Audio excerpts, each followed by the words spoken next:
Muy buenas tardes. Buenas tardes con todos los estimados y estimadas personas que se estén conectando con esta transmisión. E iniciamos con la música de Micalis Coumbios, llamado Nocturno,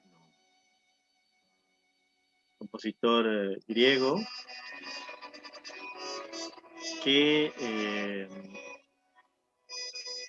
nos acompaña en el inicio de esta transmisión, continuando con las lecturas, las reflexiones.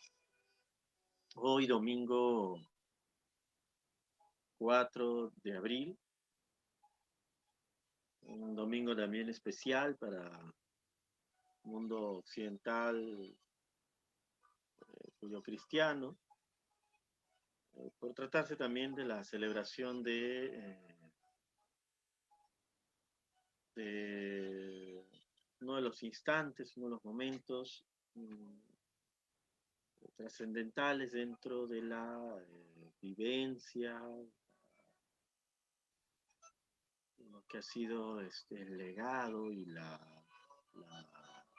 espiritualidad del cristianismo, ¿no?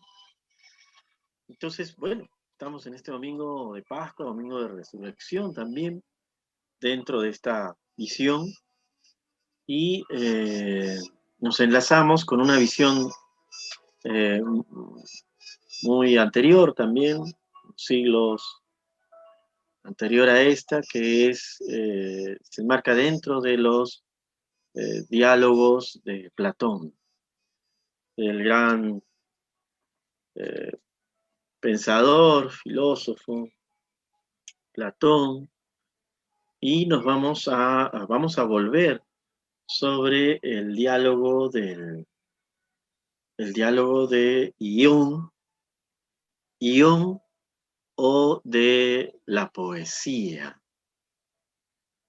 Ión o de la poesía. Y bueno, sobre este diálogo que tuvimos una primera lectura hace 3 días, pues vamos a continuarlo y vamos a buscar avanzar un poco en este diálogo que, siendo de todas maneras breve, es muy importante poder expresar y contemplar algunas experiencias que con el diálogo pueden suscitarse.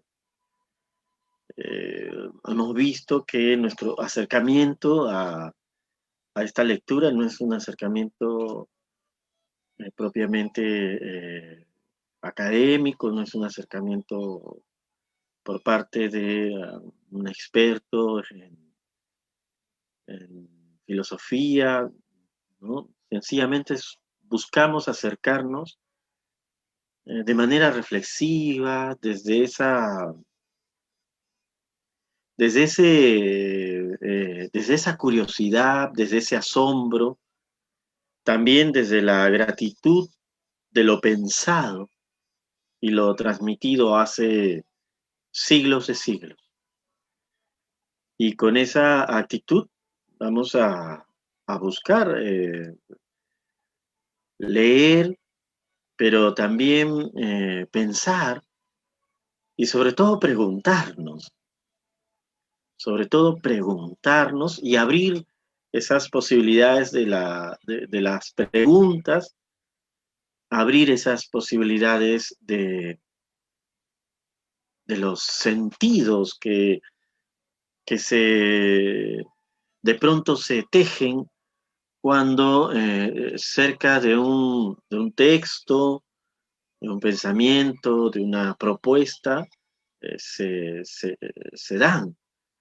Entonces, vamos a buscar eso, vamos a buscar poder contemplar algunos instantes de lo que significa, en todo caso para nosotros, ¿no? En caso particular, desde mi perspectiva, como lector y también como, bueno, como persona que está en una búsqueda, como muchas otras personas, muchos otros seres, están en una búsqueda eh, de preguntarse, ¿qué es esto de la poesía?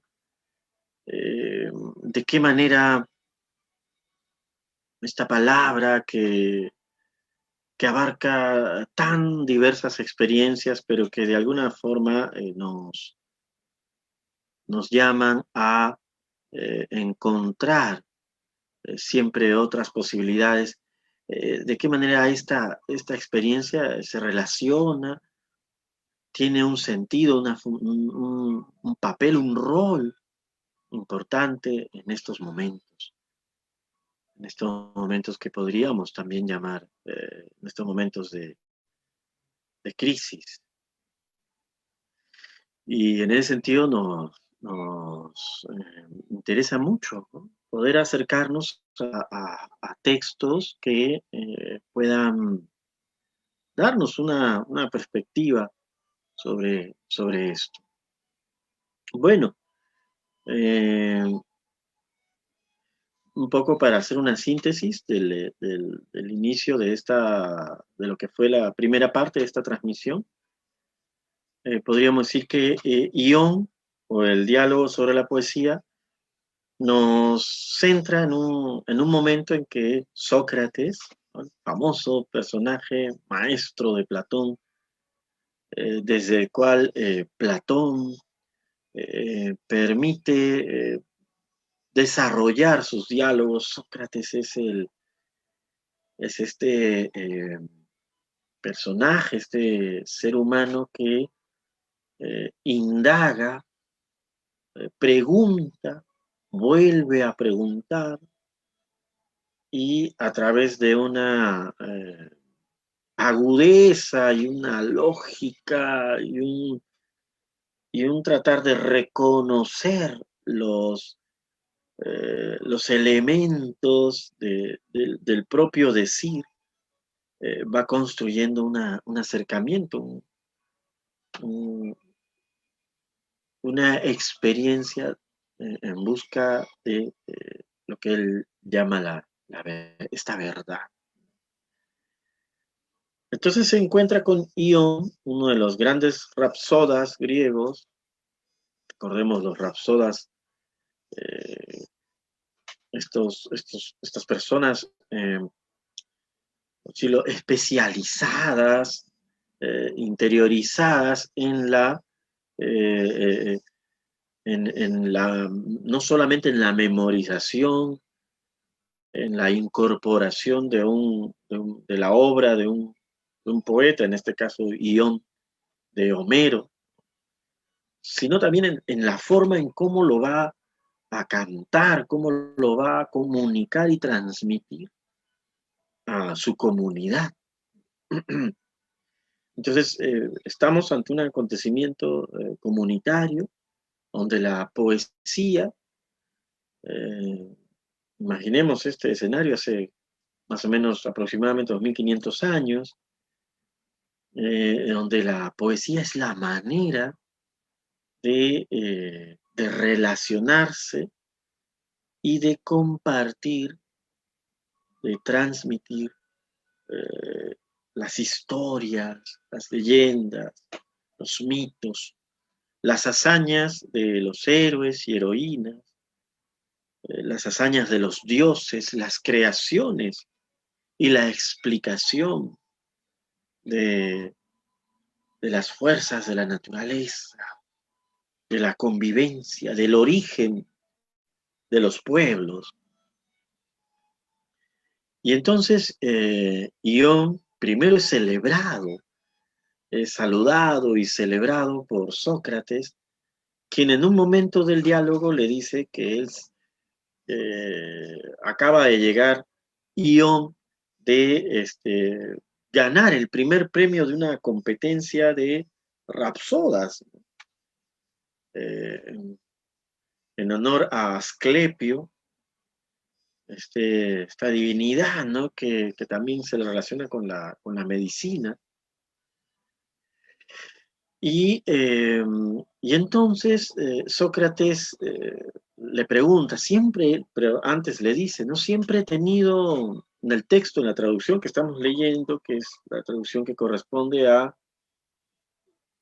la edición de Ateneo, de Patricio Azcárate, una edición que se publicó en Buenos Aires en el año 66, ¿m? El año 66, es decir, más o menos hace 55 años, y que nos va a permitir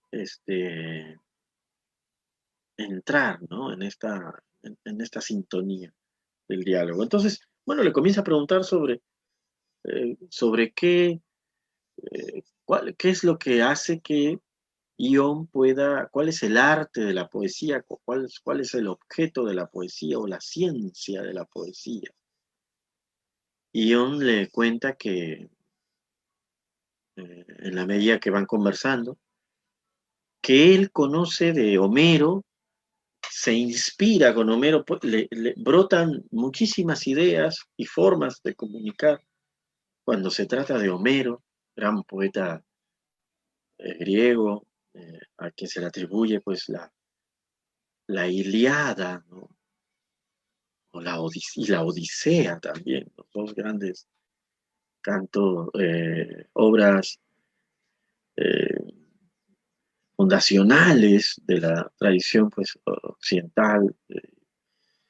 Bueno, pero cuando se encuentra, nos dice Ion, con otros poetas como Hesíodo,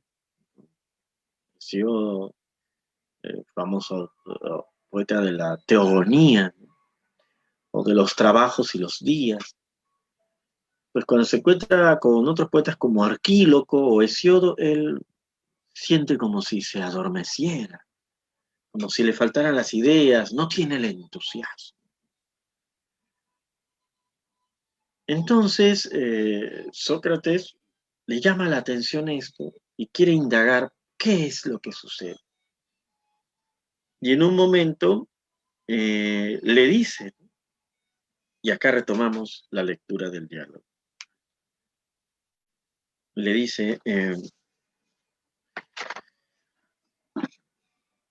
no es mediante el arte, sino por el entusiasmo y la inspiración que los buenos poetas épicos componen sus bellos poemas. Lo mismo sucede con los poetas líricos, semejantes a los coribantes, que no danzan sino cuando están fuera de sí mismos. Los poetas no están con la sangre fría cuando componen sus preciosas odas, sino que desde el momento en que toman el tono de la armonía y el ritmo, entran en furor y se ven arrastrados por un entusiasmo igual al de las bacantes,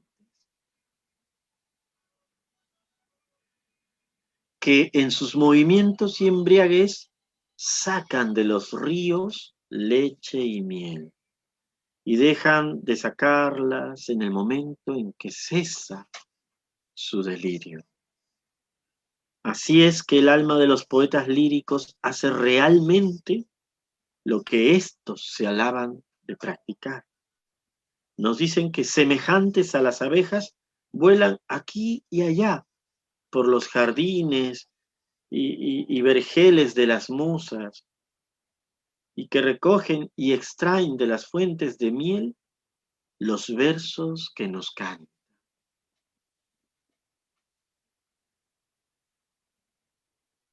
Los versos que nos cantan. En esto dicen la verdad, porque el poeta es un ser alado, ligero y sagrado, incapaz de producir mientras el entusiasmo no le arrastra y le hace salir de sí mismo. Hasta el momento de la inspiración, todo hombre es impotente para hacer versos y pronunciar oráculos. Miren esta relación, ¿no? Hacer versos y pronunciar oráculos. La poesía tiene en esta experiencia eh, temporal, ¿no? Esta experiencia también eh, ancestral, la relación entre la poesía y la profecía. Hacer versos, ¿verdad? Y pronunciar oráculos, estos vaticinios, oráculos, vaticinios sobre lo que va a suceder, sobre lo que depara a los humanos en su tránsito por este universo, o también ese saber de qué es lo que de alguna manera el universo, en qué sintonía está, y el ser humano necesita pues conocer esa sintonía para poder adaptarse también a ella. Bueno, mm, como los poetas no componen merced al arte, sino por una inspiración divina, y dicen sobre diversos objetos muchas cosas y muy bellas, tales como la que tú dices sobre Homero, se lo dice a Ión, ¿no? Ión es con quien está dialogando Sócrates. Cada uno de ellos solo puede sobresalir en la clase de composición a que le arrastra la musa. Uno sobresale en el ditirambo, que son formas poéticas, otro en los elogios, este en las canciones destinadas al baile, aquel en los versos épicos y otro en los llantos. Y todos son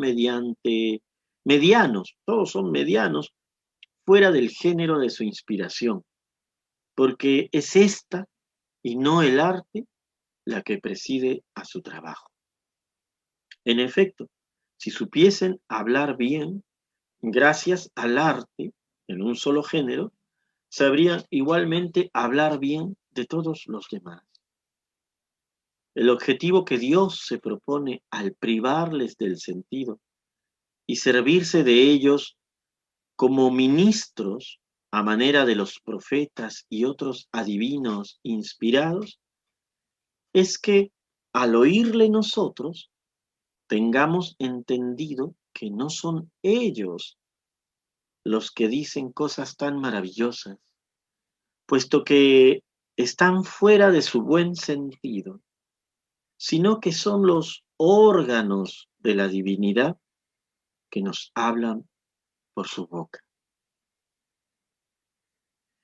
Tinico de Cálcide es una prueba bien patente de ello. No tenemos en él más pieza en verso que sea digna de tenerse en cuenta que su peán, que todo el mundo canta.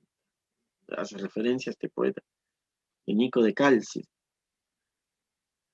La oda más preciosa que se ha hecho jamás, una oda en honor a Apolo, y que, como dice él mismo, es realmente una producción de las musas. Me parece que la divinidad, me parece que la divinidad nos ha dejado ver en él un ejemplo patente, para que no nos quede la más pequeña duda eh, de que si bien estos bellos poemas son humanos y hechos por la mano del hombre, son, sin embargo, divinos son sin embargo divinos y obra de los dioses, y que los poetas no son más que sus intérpretes, cualquiera que sea el Dios que los posee. Para hacernos conocer esta verdad, el Dios ha querido cantar con toda intención la oda más bella del mundo por boca del poeta más mediano. ¿No crees tú que tengo razón, mi querido Ión? Termina, ¿no? Sócrates de hacer esta reflexión, esta argumentación sobre la naturaleza de la inspirada de los poetas y toma como un ejemplo para, digamos, defender, ¿no? Eh, para poder eh, justificar, ¿no? Lo que está mencionando, el ejemplo de este Tinico de Cálcide, ¿no? Poeta al que al parecer en la época no era un poeta pues sobresaliente, ¿no? Era un poeta más bien con una obra menor, ¿no? Pero que de pronto aparece pues con un poema, una oda, que él la denomina la oda más preciosa que se ha hecho jamás. Él dice, ¿cómo alguien? Yo no veo otra explicación que sea inspirado, ¿no? Por una divinidad, ¿no? Que le ha permitido entrar en este trance, en esta sintonía, y le permite eh, intermediar esta, este canto de los dioses. Bueno, y le pregunta finalmente a Ión, ¿no crees tú que tengo razón, mi querido Ión?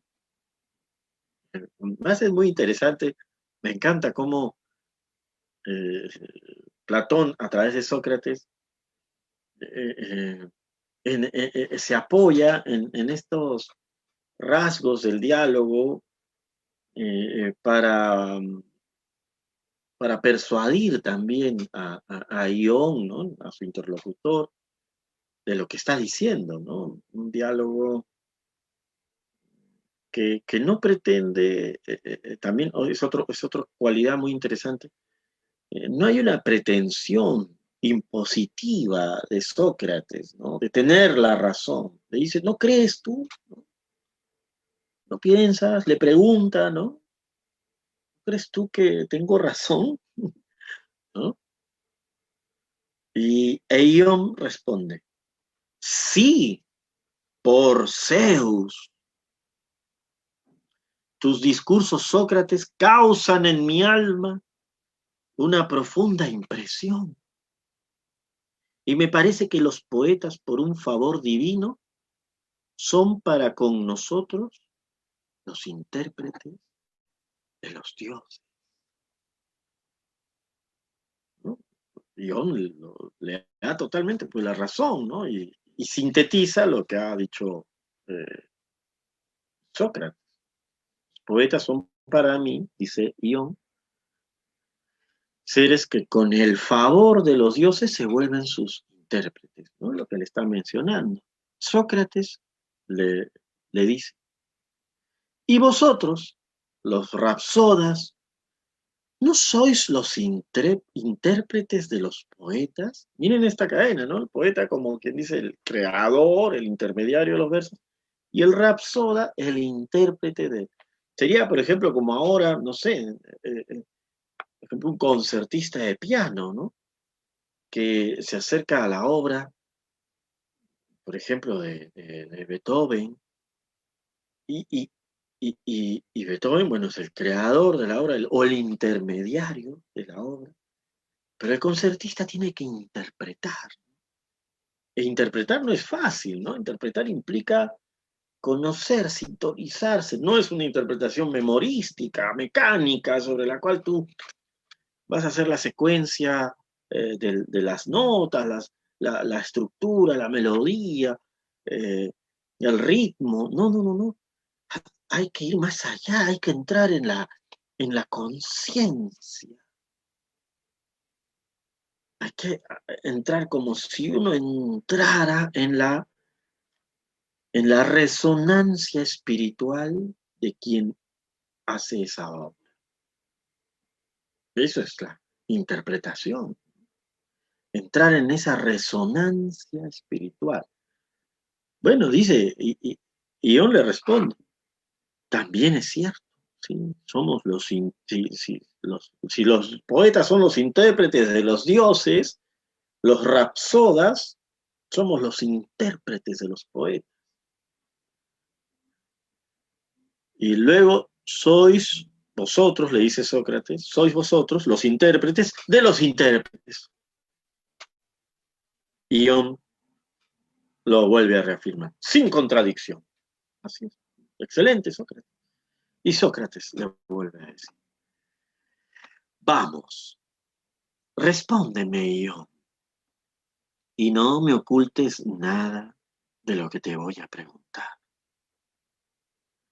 Cuando recitas como conviene ciertos versos heroicos y conmueves el alma de los espectadores, ya cantando a Odiseo en el momento en que lanzándose al umbral de su palacio se da a conocer a los amantes de Penélope y derrama a sus pies una multitud de flechas, o ya a Aquiles sobre Héctor, o cualquier otro pasaje conmovedor de Andrómaca, de Écuba o de Príamo.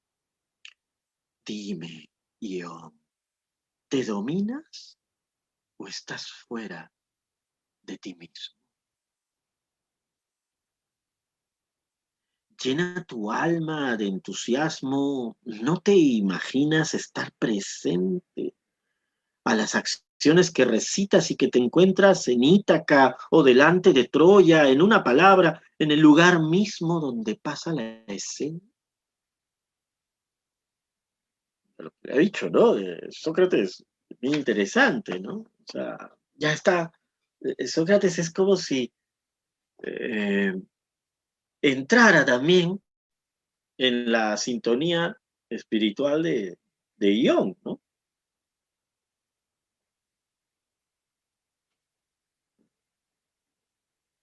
Es decir, eh, Sócrates está entrando a la dimensión anímica, a la dimensión, a esa interioridad de Ion. ¿No te pasa, Ion, que cuando estás, pero ese entrar en la dimensión anímica, en esa dimensión interna del otro, Sócrates muy, inteligentemente para su argumentación, lo va a dividir de entrada en dos elementos. ¿Te dominas o no tienes, o estás fuera de ti? O sea, cuéntame, yo, ¿te dominas o estás fuera de ti? ¿Y qué quiere decir que esté fuera de él? Esta palabra que ahora conocemos como éxtasis. El éxtasis, estar fuera de ti. Estar fuera de ti, pero estar fuera de ti es como que la conciencia tiene esa posibilidad de, estando aquí, pues no estamos aquí, ¿no? De pronto es como si como cuando alguien te dice, hey, ¿a dónde fuiste? Y te has quedado pensando, ¿no? Hey, ¿estás aquí? Sí. ¿No? Sucede a veces en la experiencia del soñar despierto. ¿Quién no le ha pasado? ¿Quién no ha tenido esta vivencia de, de rapto? De rapto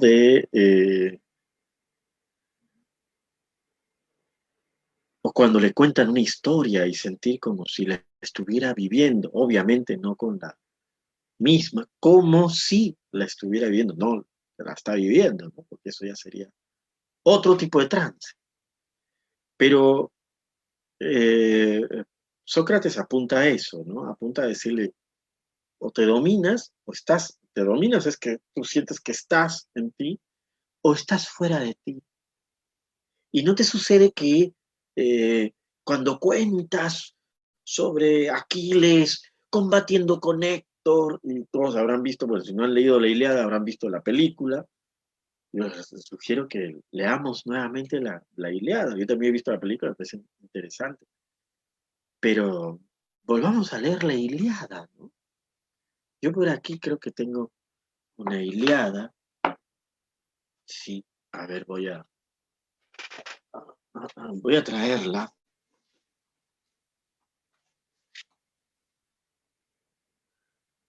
Ah, aquí está. Esta es una Ilíada, ¿no? Igual, la colección de la editorial Ateneo, y la compartí la vez pasada, pero en la otra edición de los clásicos Jackson.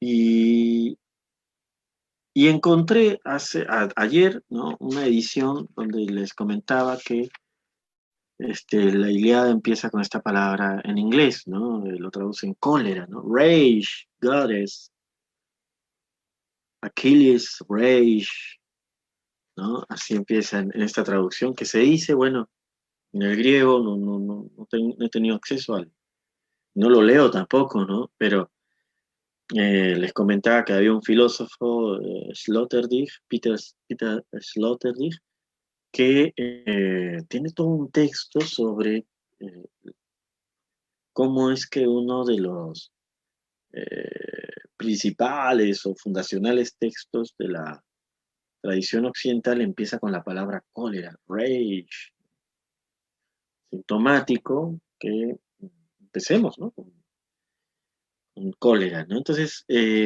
pero poder leer la Ilíada, ¿no? Acercarnos a la Ilíada y de repente leerlo en voz alta, ¿no? Canta, oh diosa, la cólera del pélida Aquiles, cólera funesta que causó infinitos males a los aqueos, y precipitó al Hades muchas almas, numerosas de héroes, a quienes hizo presa de perros y pasto de aves. Cumplíase la voluntad de Zeus.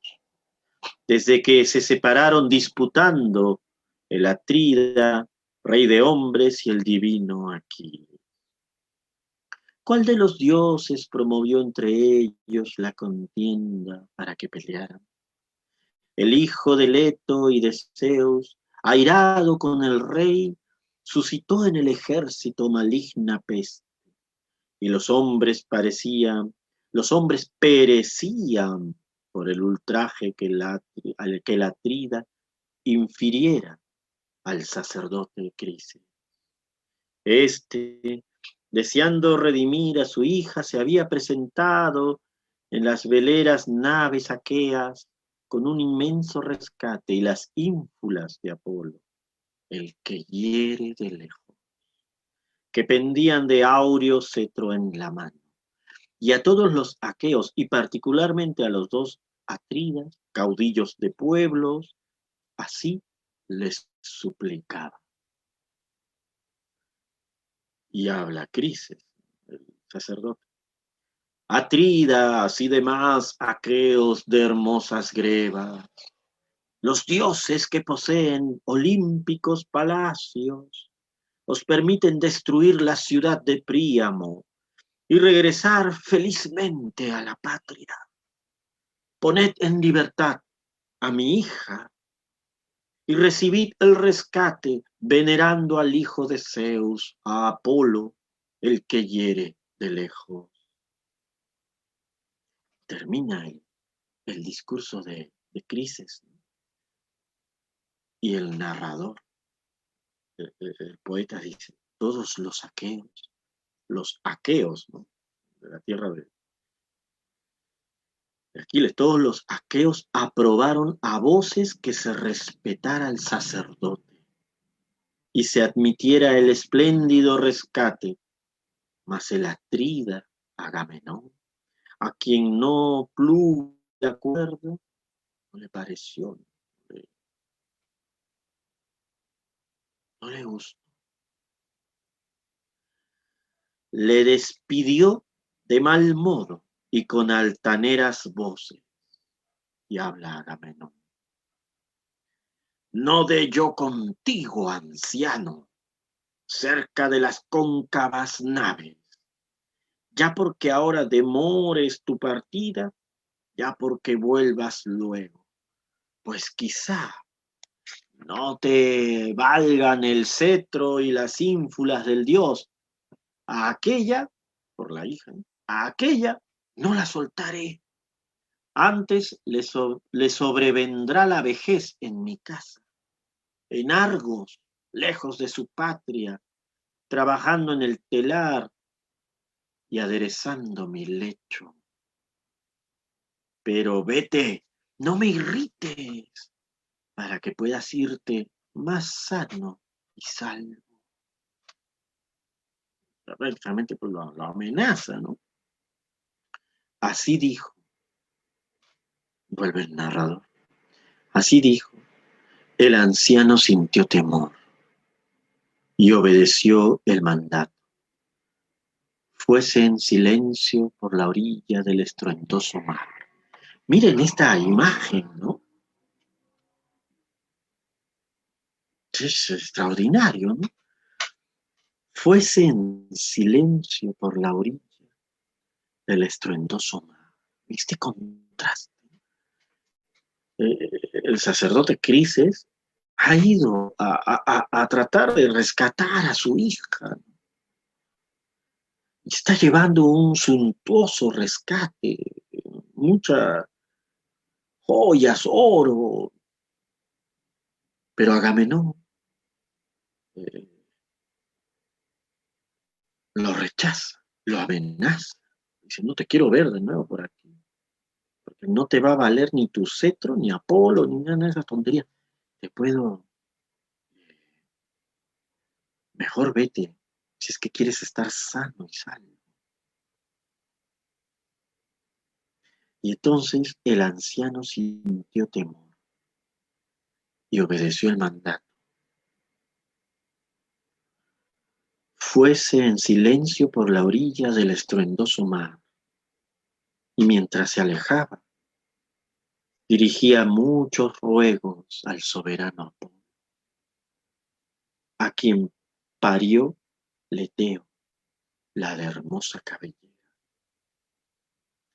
El poema mm, te va contando también un poco, o sea, los epítetos, estas frases que, que, que, por ejemplo, como Leteo, la de hermosa cabellera, Apolo, el que hiere de lejos, los epítetos, ¿no? La forma,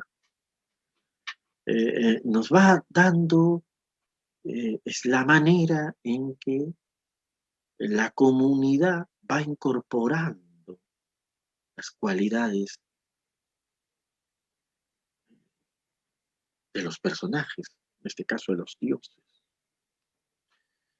Bueno, y entonces, retornando hacia una digresión por la Ilíada, yo sugiero que la lean en voz alta,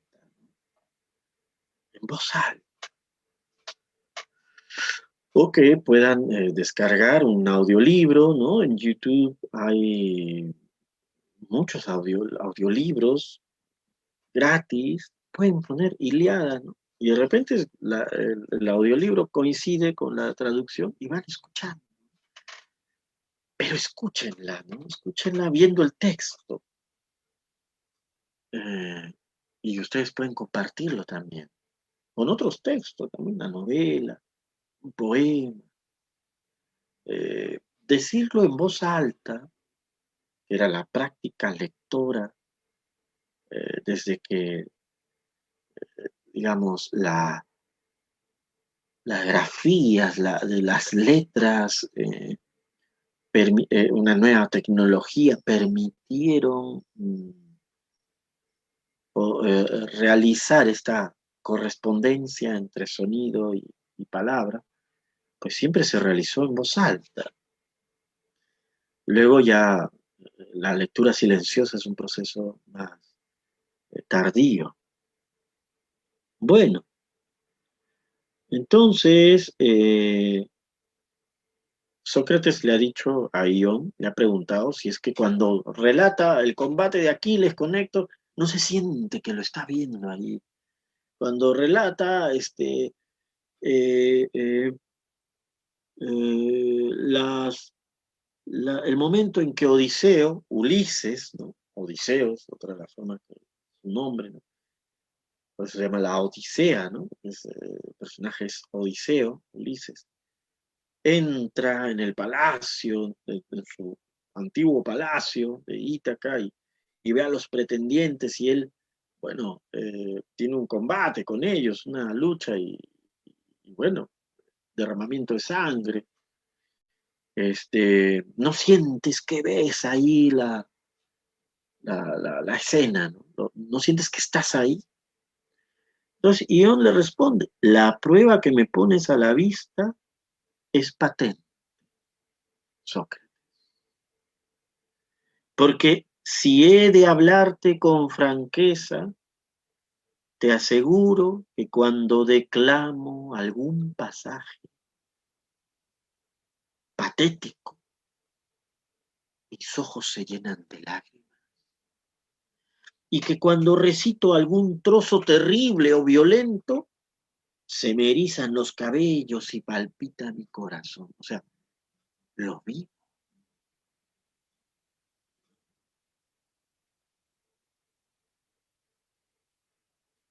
Sócrates le responde. ¿Pero qué, Ión?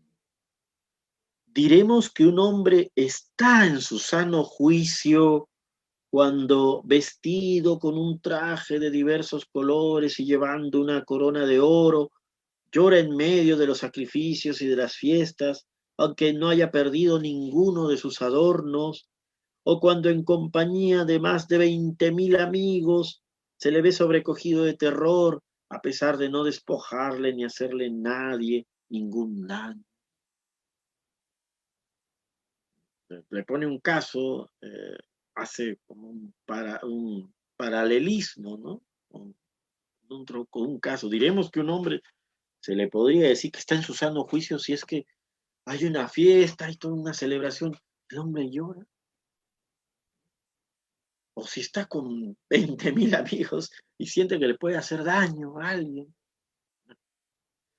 Y Ión le responde, no ciertamente, Sócrates, puesto que es preciso decirte la verdad. Dice, y Sócrates le pregunta, ¿sabes tú si transmites los mismos sentimientos al alma de tus espectadores? Ión, lo sé muy bien. Desde la tribuna donde estoy colocado, los veo habitualmente llorar, dirigir miradas amenazadoras, temblar como yo con la narración de lo que oyen. Necesito estar muy atento a los movimientos que ellos producen o que en ellos se producen, porque si les hago llorar, yo me reiré y cogeré el dinero, mientras que si los hago reír, yo lloraré y perderé el dinero que esperaba, ¿no? O sea, esto también es muy interesante porque acá estamos hablando de una interacción, esto es una interacción con el público, ¿no? Entonces él está, por un lado, está atento, ¿no? O sea, no está, pero está, ¿no? Bien curioso, pero eso no lo va a tomar Sócrates en cuenta. ¿Ah? Bien interesante esto. Eso no lo va a tomar Sócrates en cuenta, porque, o sea, él está viendo la escena de Ulises en el combate con los pretendientes, él está viendo la escena de la lucha entre Aquiles y Héctor, él quizá está viendo la escena eh, de de patética, de llanto frustrado del padre, Crises, cuando pide el rescate, rescatar a su hija, eh, pero a la vez, lo que ya nos está diciendo aquí es que Ion, a la vez que está viendo eso, está viendo al público, ¿no? Está viendo al público, viendo cómo, oye, cómo está reaccionando. A los que han tenido una experiencia escénica, eh, podemos corroborar que uno se encuentra en el momento de la acción escénica, entablas la conexión con el público y tú puedes estar sumergido en el mundo, en la acción, pero nunca te olvidas del público.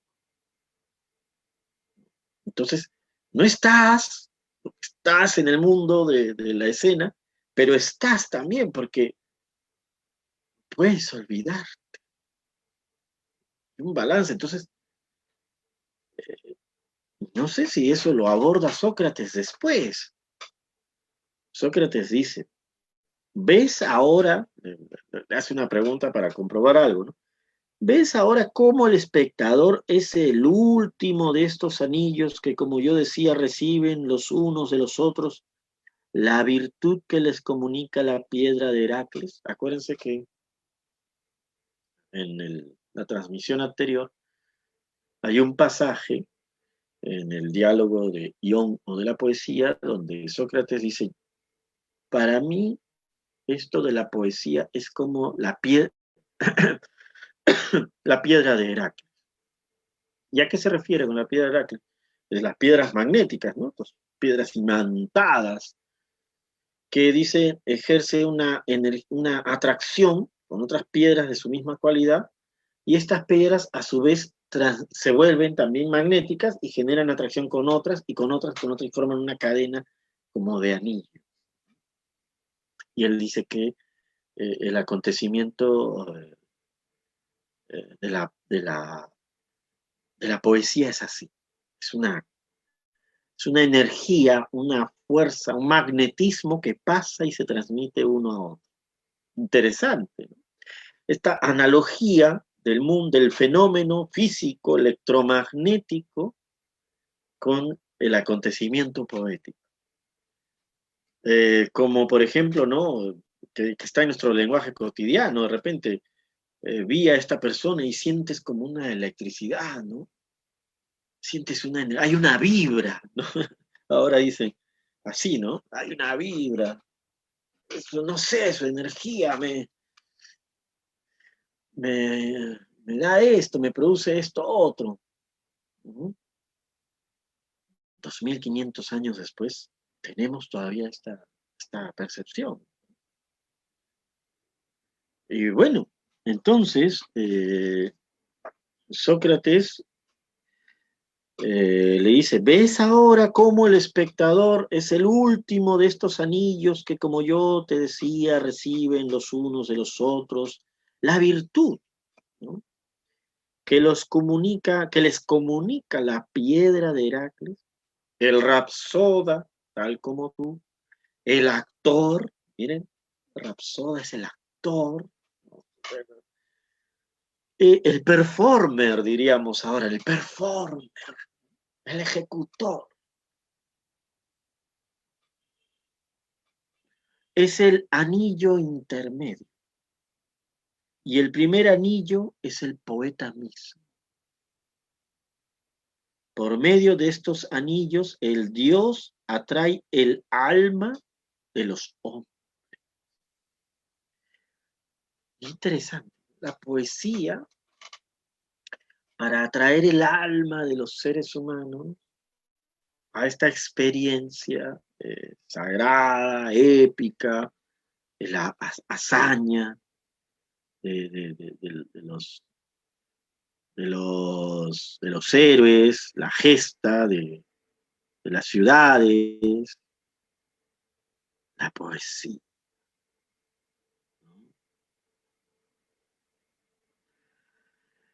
Eh, y dice, eh,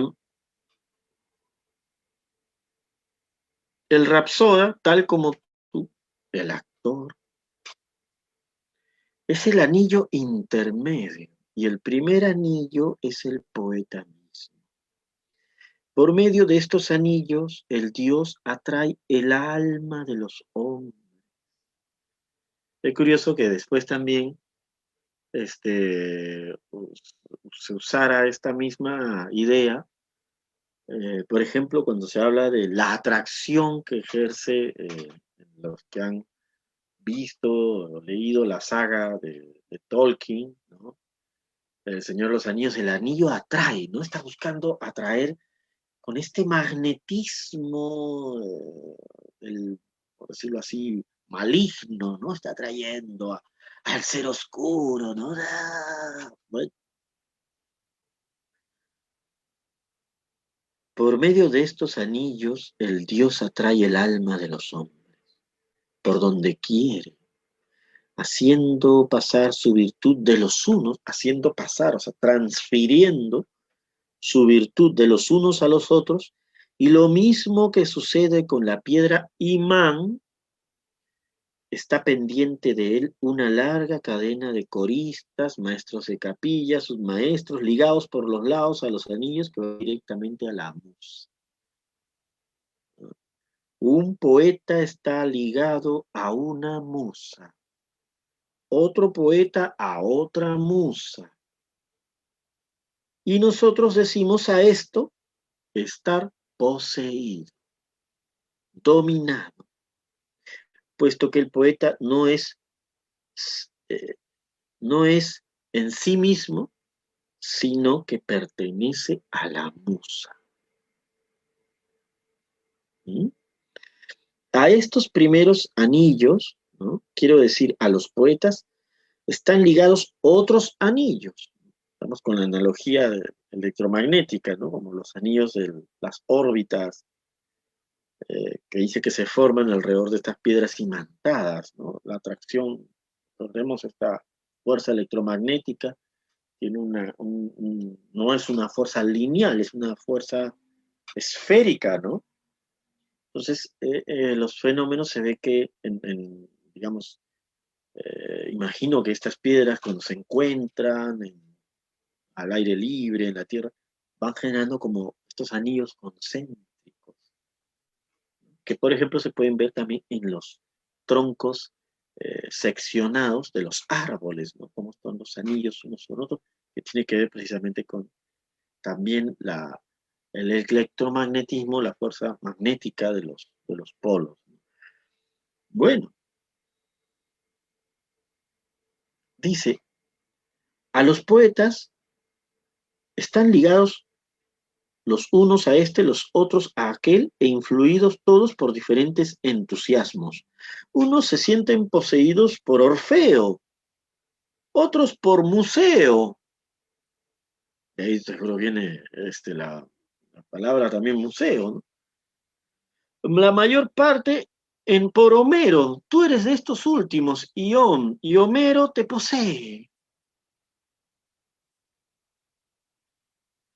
Cuando se cantan en tu presencia los versos de algún otro poeta, tú te haces el soñoliento y tu espíritu no te suministra nada. Pero cuando se te recita algún pasaje de este poeta, ¿no? De Homero, despiertas en el momento, tu alma entra, por decirlo así, en movimiento y te ocurre abundantemente de qué hablar. Porque no es en virtud del arte ni de la ciencia el hablar tú de Homero, como lo haces, sino por una inspiración y una posesión divinas. Y lo mismo que los coribantes no sienten ninguna otra melodía que la del Dios que los posee, ni olvidan las figuras y palabras que corresponden a este aire, eh,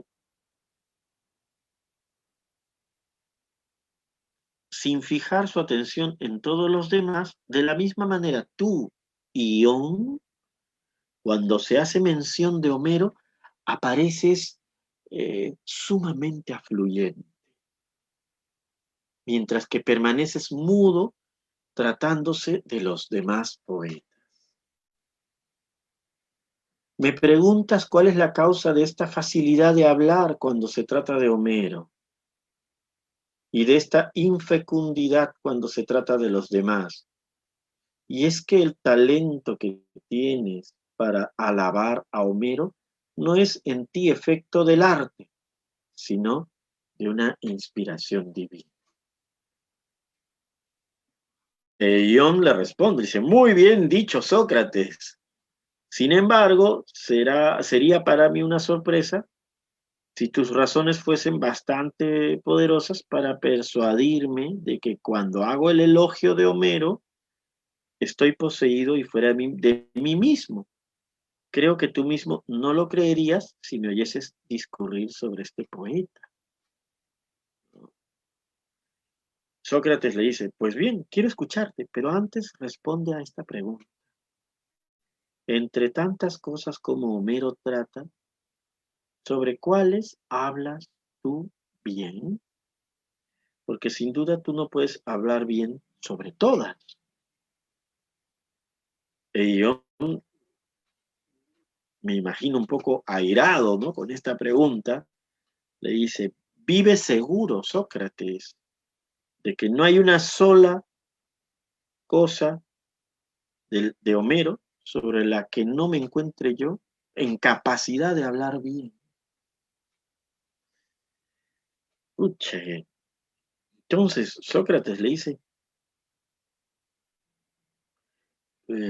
probablemente no de las cosas que tú ignoras y que Homero trata.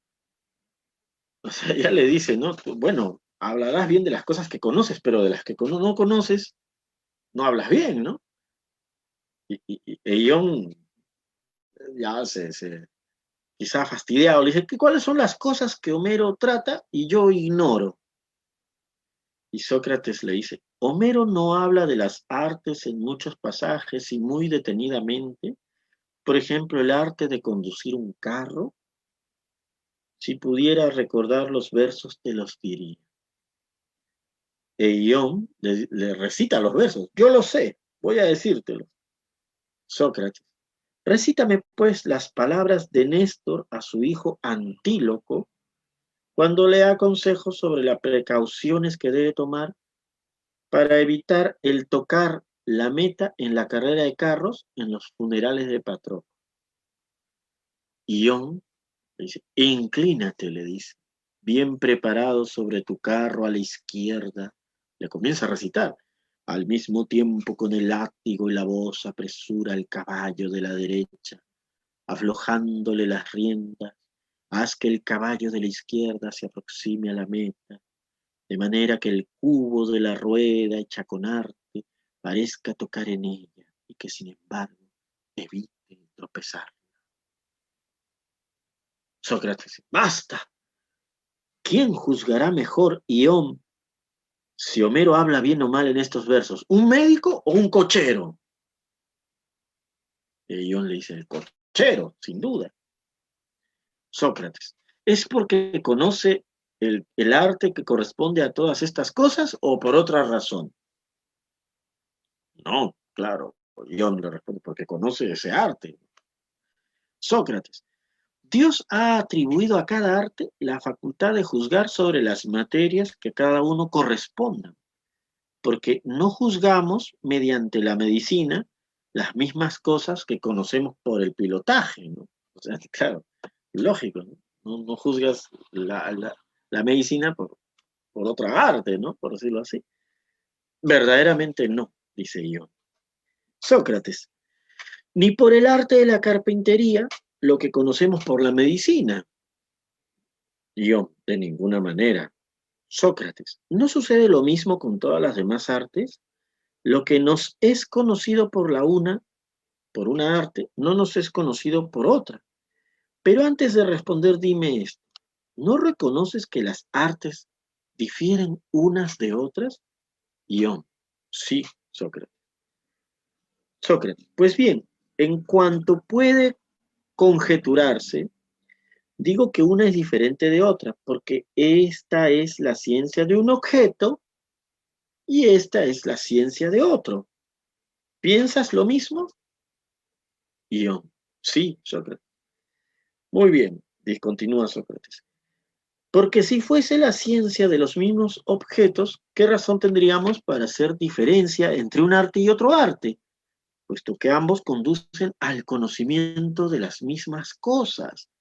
Por ejemplo, yo sé que estos son 5 dedos, y tú lo sabes, como yo. Si yo te preguntase si lo sabemos ambos por la aritmética, o lo sabemos tú por un arte y yo por otro, dirías, sin dudar, que es por un mismo arte, la aritmética, ¿verdad? Ión, sí.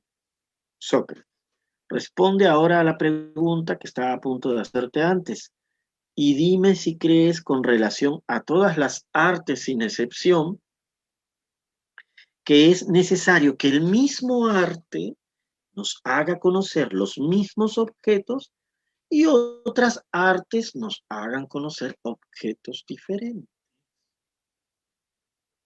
Así me parece, le contesta Ión. Sócrates, por consiguiente, el que no posee un arte que está en estado de juzgar bien de lo que se dice o no, o sea, dice, por consiguiente, el que no posee un arte, ya, claro, el que no posee un arte no se encuentra en estado de juzgar bien de lo que se dice o se hace en virtud de ese arte. Claro, ellos están quedando hasta este momento. Ión le ha dado la razón a Sócrates de que, número uno, hay diferentes artes o ciencias, ¿no? Acá hay todavía estamos en este tiempo que la ciencia y el arte tienen una sola, o por decirlo, es muy estrecha relación. El arte es el conocimiento de hacer las cosas. Hay un arte de la medicina porque hay un conjunto de conocimientos para ejercer, practicar la medicina. Hay un arte de la conducción de los caballos porque es un conjunto de acciones, de conocimientos que permiten llevar a cabo de mejor manera la conducción de los caballos. Hay un arte de la guerra, hay un arte de la carpintería, hay un arte, ¿no? O sea, estamos en este momento que arte y como técnica, ¿no? Como un conocimiento, como una forma de ciencia. Bueno, entonces coinciden en que hay un arte para cada cosa distinta y que cada arte es un arte, o sea, es un conocimiento porque el conocimiento te permite discernir si está bien o está mal, ¿no? Oye, esta mesa está bien hecha o está mal hecha, porque tú conoces el arte de hacer la mesa. Muy bien, conoces el arte de la carpintería, entonces dirás, no está bien hecha, porque yo, que soy ducho en el arte de la carpintería, me doy cuenta que esta mesa tiene tales y tales cuestiones que se pudieron resolver de otra manera. Entonces, Ión acepta, ¿no? Dice, sí, es verdad, el arte hay varias artes porque hay varios asuntos, objetos, temas, y por otro lado el arte te permite, cuando tú estás en posesión de un arte, puedes decir, esto está bien, esto no está bien hecho. Muy bien, hasta ahí estamos de acuerdo. Entonces Sócrates le dice a Ión, entonces si tú no puedes decir que algo esté bien o mal, quiere decir que no posees ese arte, ¿no? Bueno, dices verdad, dice. Y entonces, le dice Sócrates, con relación a los versos que acabas de citar, ¿juzgarás tú mejor que el cochero si Homero habla bien o mal? Y John le dice, bueno, el cochero juzgará mejor porque conoce el arte de manejar los coches. Sócrates le dice ahora, porque tú eres rapsoda y no eres cochero. Sí, le dice Ión. El arte del rapsoda es distinto que el del cochero, ¿verdad? Sí, le dice Ión. Sócrates, puesto que es distinto, tiene que ser la ciencia de otro objeto, ¿verdad? Sí. Bueno, cuando Homero dice que Ecamedes, concubina de Néstor, dio a Macaón, que estaba herido, un brebaje, y se expresa así: lo echó en vino de Pramia, sobre el que raspó queso de cabra con un cuchillo de metal, y mezcló con ello cebolla para excitar la sed. ¿Pertenece al médico o al rapsoda juzgar si Homero habla bien o mal en este pasaje? O sea, Sócrates acá también se manda, ¿no? Porque Sócrates primero ha dicho, oye, no recuerdo en qué verso estaba, y le da la chance a Ión de lucirse, ¿no? Oye, Sócrates, yo me sé toda la Ilíada, te la voy a decir este verso acá. Y ahora Sócrates sutilmente le está diciendo, yo también conozco la Ilíada, por si acaso, y le está recitando estos versos, ¿no? Entonces le dice, bueno, este pasaje donde le dan una medicina, un brebaje uno de los personajes, ¿a quién corresponde juzgar si está bien hecho o no? ¿Al rapsoda o al médico? Porque es un pasaje de medicina. Y Ion le dice, bueno, a los médicos, no a la medicina. Sócrates sigue. Y cuando Homero dice, le vuelve a citar otro pasaje de la Ilíada, ella se lanzó en el abismo como el plomo que atado a la... Bueno, esto parece de la Odisea, ¿no? Ella se lanzó en el abismo como el plomo que atado al asta de un toro salvaje se precipita en el fondo de las aguas, llevando la muerte a los peces voraces. Así le dice. Diremos, a ver, Ion, diremos que corresponde al pescador o al rapsoda el calificar estos versos si lo que expresan es correcto o no. Bueno, evidentemente, Sócrates, esto corresponde al arte del pescador, ¿no? Muy bien, le dice Sócrates. Ahora, si tú me presentarías la cuestión siguiente, Sócrates, puesto que encuentras en Homero los objetos cuyo juicio pertenece a cada una de estas diferentes artes, busca en igual forma en este poeta los objetos que pertenecen a los adivinos y al arte adivinatorio. Y dime si Homero se ha expresado bien o mal en este punto. Ve ahora con qué facilidad y con qué verdad yo te respondería. Homero habla de estos objetos en muchos pasajes de la Odisea y le cita, ¿no? Por ejemplo, el divino Teoclímenes, nacido de la raza de Melampo, dirige estas palabras a los amantes de Penélope. Desgraciados, cuán horrible suerte os espera. Vuestras cabezas, fisonomías, vuestros miembros se verán rodeados de tinieblas. Oigo vuestros gemidos incesantes y veo vuestras mejillas anegadas en lágrimas. El vestíbulo y atrio del palacio están llenos de fantasmas, y una fatídica nube cubre el universo. Pasaje de la Ilíada, canto 20. Homero en muchos pasajes habla de esta manera como cuando describe el ataque del campamento de los griegos, donde se lee estos versos, y le sigue citando Sócrates, ¿no? Las citas de la Ilíada que hace Sócrates, o de la Odisea que hace Sócrates, en este diálogo de Ión, son más abundantes que las que hace el mismo Ión. Por lo que hay también allí una suerte de fundamentación tácita del conocimiento que tiene este, Sócrates de la poesía. En el momento, bueno, le cita pues el pasaje, ¿no? Y en esto Ión le dice, es verdad lo que dices, ¿no? Sócrates, tu respuesta no es menos verdadera, Ión. Lo mismo que te he señalado en la Odisea y en la Ilíada, pasajes que pertenecen unos al adivino, otros al médico, otros al pescador. Desígname tú ahora, Ión, tú que conoces mejor que yo a Homero, los pasajes que son del resorte de la rapsodia y que te corresponde examinar y juzgar con preferencia a los demás hombres.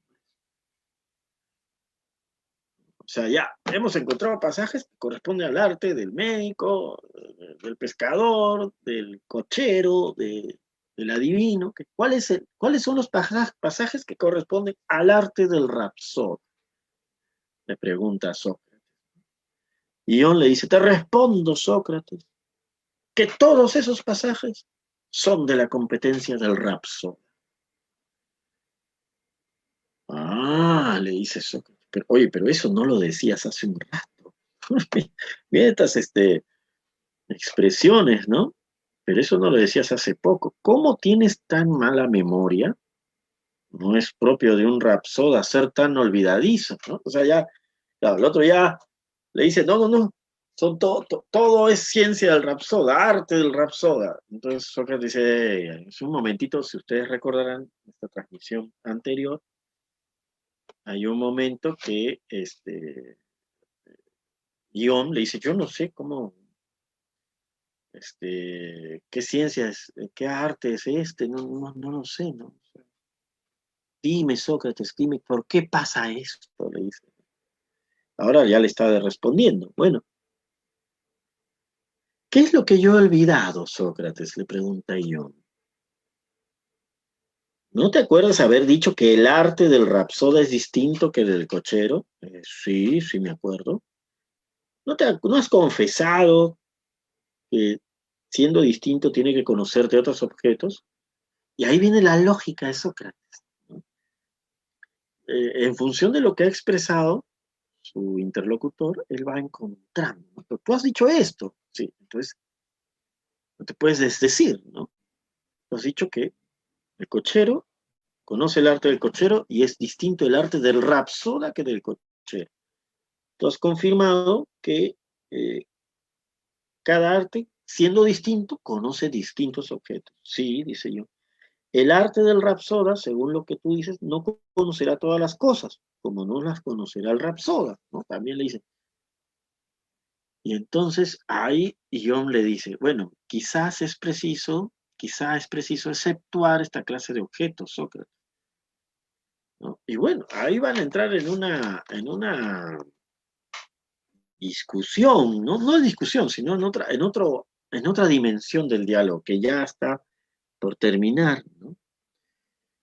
Y, y dice lo siguiente, ¿no? Y acá, este es un diálogo que ya está por terminar, ¿no? Muy interesante, dice. Lo voy a leer un poco para irnos casi al final y no, bueno, no extendernos tanto en esta transmisión. Dice, y yo conoceré los discursos que se ponen en boca del hombre y de la mujer, de los esclavos y de las personas libres, de los que obedecen y de los que mandan. Es interesante, ¿no? O sea, eh, Ión comienza a especificar el arte del Rapsoda como ese conocimiento del modo en cómo hablan los seres humanos según su posición en el mundo, ¿no? Según sean jefes, esclavos, mujeres, hombres. Algo así como si dijera, el Rapsoda, la ciencia del Rapsoda es el modo en cómo habla, no de lo que habla. Interesante eso, ¿no? Entonces, Sócrates le dice, ¿quieres decir que el Rapsoda sabrá mejor que el piloto de qué manera debe hablar el que manda una nave batida por la tempestad? Y Sócrates lo contra, lo, con, lo tensa, ¿no? Con esta pregunta. Entonces, tú dices que la ciencia del Rapsoda es conoce bien de qué modo es la mejor manera, el mejor discurso que le corresponde a cada personaje. Entonces Sócrates dice, bueno, entonces tú vas a conocer mejor que el piloto, el que manda una nave, un comandante, a la hora de cómo se debe expresar en una tempestad, ¿no? E Ion, aquí, bueno, me parece que eh, el diálogo cambiaría totalmente si Ion le hubiera respondido que sí, sí, yo podría conocer, usando el mismo argumento de Sócrates, ¿no? Podría haberle dicho, sí, yo podría conocer mejor lo que el comandante le diría a su tripulación, porque como tú has dicho, Sócrates, mi arte no es que no tenga arte, es verdad, el arte poético está inspirado, como todo arte, como toda forma de hacer, está inspirado por lo divino. Pero en ese sentido, mi arte me permite entrar en una sintonización con ese acontecimiento y saber qué es lo que puede decir de mejor manera el personaje sobre el cual se posa la mirada de mi arte. ¿Qué le habría dicho Sócrates ante eso? Pero Ión no le dice eso, le dice, no, el comandante tendría que saber mejor que yo cómo hablarle a su tripulación. Y comienza a rebatirlo así, ¿no? Y el esclavo no sabría mejor hablar que tú, que no eres esclavo. Bueno, sí. Por ejemplo, pretendes que el rapsoda y no el vaquero sepa hablarle mejor a sus vaquitas que tú. Y él le dice, no, bueno, ¿sabrás mejor que un trabajador en lana lo tocante a su trabajo? No. Y así, ¿no? Le va deshaciendo. ¿Sabrá mejor los discursos de que un general debe valerse para inspirar ánimo a sus soldados? Sí, ahí le dice, sí, he aquí que el rapsoda eso debe conocer. ¿Pero qué? ¿El arte del rapsoda es el mismo que el arte de la guerra? Entonces acá hay un tema, ¿no? Para hablar mejor de algo es porque conoces la ciencia de ese área, ¿no? Es interesante esta relación. Pero bueno, vamos a culminar en este momento. Ya nos falta muy poco para terminar este diálogo. Nos falta realmente una cara y media, y lo acabamos, ¿no?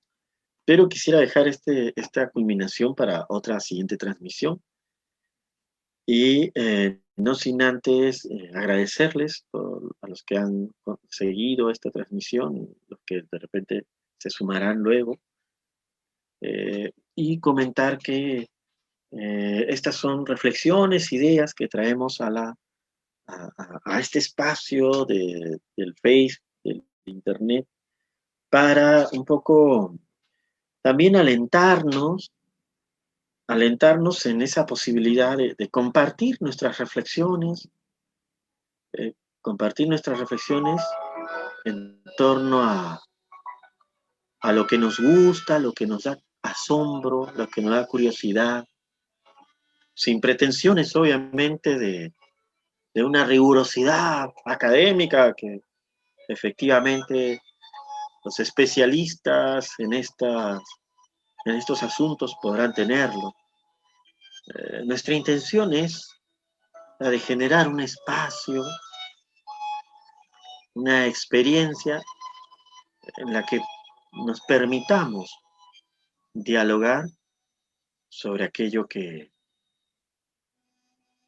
nos permite vislumbrar otros horizontes. Y nos hemos transportado un poco a, a esta Grecia, a este lugar, y, y vamos a cambiar